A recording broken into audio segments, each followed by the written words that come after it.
Son Excellence, Monsieur Jacques Caballet, ambassadeur de la République du Rwanda en France.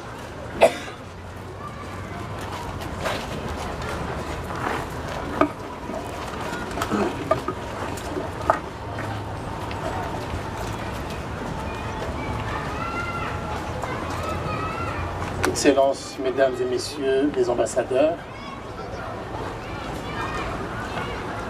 Excellence Madame l'ambassadrice à vie des Nations Unies pour les réfugiés, Madame Barbara Hendricks, Monsieur le ministre de l'Économie et des Finances, représentant le gouvernement, Monsieur Bruno Le Maire, Monsieur le ministre d'État, ministre de l'Agriculture et de l'Élevage du Niger, représentant l'État du Niger, Madame le maire de Paris, ou Madame la maire de Paris, chère Anne Hidalgo, Monsieur le maire du 13e arrondissement, Mesdames et Messieurs les adjoints au maire, Monsieur le représentant d'Ibuka, cher Marcel, cher Alain, Mesdames et Messieurs, chers compatriotes, pour la 3e année consécutive, nous sommes réunis dans ce magnifique jardin du souvenir, lieu de recueillement et d'inspiration. Merci d'être venus si nombreux, vous associer aux rescapés, aux Rwandais. Permettez-moi tout d'abord de saluer Monsieur le ministre Bruno Le Maire, qui par sa présence associe le gouvernement français à cette commémoration. Je tiens à remercier Madame la maire de Paris, Anne Hidalgo, qui nous honore aussi de sa présence malgré un deuil familial douloureux. Nous vous témoignons toute notre sympathie dans ce moment si difficile que la perte d'un parent. Madame la maire de Paris est aux côtés de la communauté rwandaise depuis des années, depuis de nombreuses années. Et c'est grâce à son engagement personnel et à celui de monsieur le maire Jérôme Koumé, maire du 13e, que nous pouvons aujourd'hui nous réunir dans ce lieu mémorial. Je voudrais remercier particulièrement Ibuka et son président Marcel Kabanda, qui se mobilisent chaque année avec dévouement à organiser ces cérémonies du souvenir. Nous tenons tous à lui exprimer, lui et tout Ibuka, notre gratitude. Je remercie les représentants de la Fondation pour la mémoire de la Shoah et les représentants des associations de la mémoire arménienne qui s'associent toujours avec nous dans ces moments. Je précise aussi qu'une délégation officielle française s'est rendue à Kigali.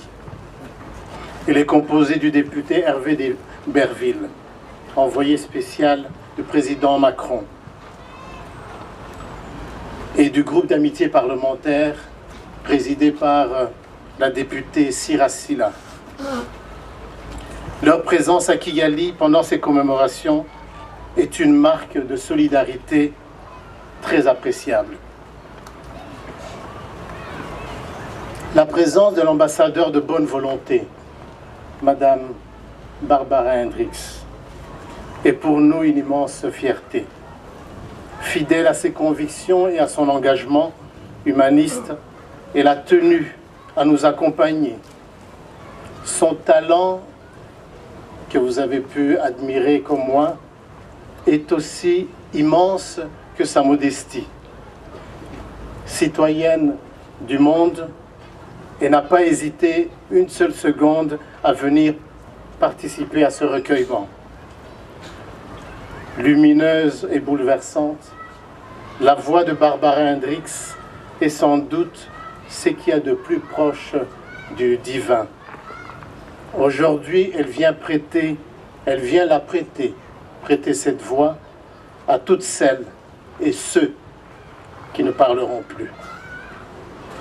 Ensemble, nous lui exprimons avec beaucoup d'émotion notre admiration et notre gratitude. Le bilan du génocide fait état de 1 074 017 victimes en moins de 100 jours. Mais si on considère que les 3/4 des victimes ont été massacrées au cours des 7 premières semaines, l'horreur dépasse tout entendement et l'effroi nous saisit. Exterminés parce qu'ils étaient Tutsis, supposés Tutsis ou amis de Tutsis, des êtres humains ont péri dans les conditions les plus inhumaines. Seuls face à la barbarie, ils sont tombés par familles entières, sans distinction d'âge, que l'on soit adulte ou bébé, un enfant ou une femme enceinte, une personne âgée ou un handicapé, cela importait peu pour les tueurs. Cette violence n'a épargné aucun village, aucune famille. Toute une génération en porte aujourd'hui les stigmates. La honte et le remords pour les uns, le traumatisme et la souffrance pour les autres.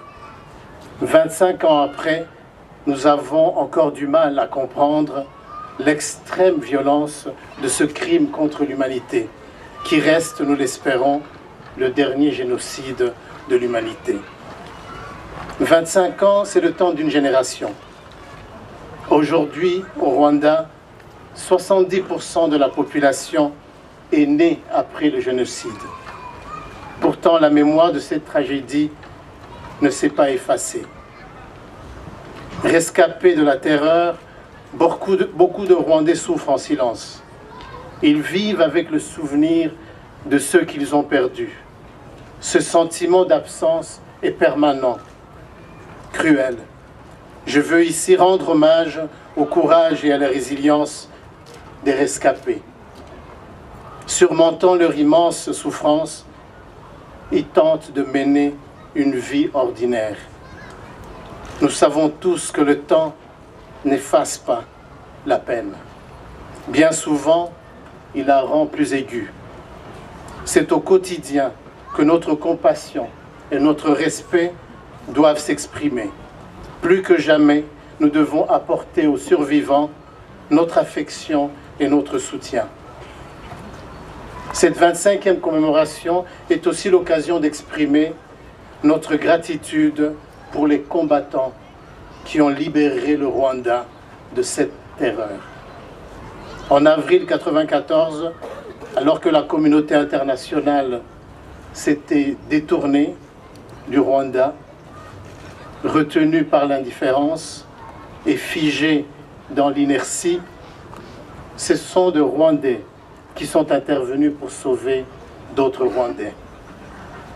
Rassemblés autour de Paul Kagame, à l'époque commandant des forces du FPR, sans aucun soutien extérieur, ils ont constitué les forces du FPR et dans une lutte inégale, mais néanmoins motivée et déterminée, ces jeunes gens ont mis fin au génocide. Ils ont ramené par la même occasion près d'1,5 million de Rwandais jusque-là exclus de leur pays depuis 35 ans. Le sacrifice de ces héros de la liberté force l'admiration. Aujourd'hui, nous leur rendons un hommage reconnaissant. Mesdames et messieurs, le travail de mémoire est un chantier permanent. Aussi, devons-nous continuer à lutter contre toutes les formes, volontaires ou involontaires, de contestation de vérité. Ces formes sont diverses et parfois insidieuses. Le déni, le négationnisme et la minimisation en sont les plus visibles. Mais il y a aussi la banalisation, le relativisme, l'ambiguïté, le silence et l'oubli.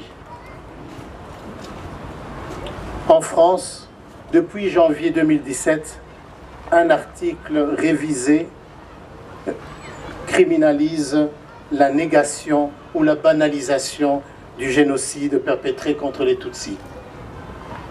L'ensemble de la communauté rwandaise a salué cette évolution positive.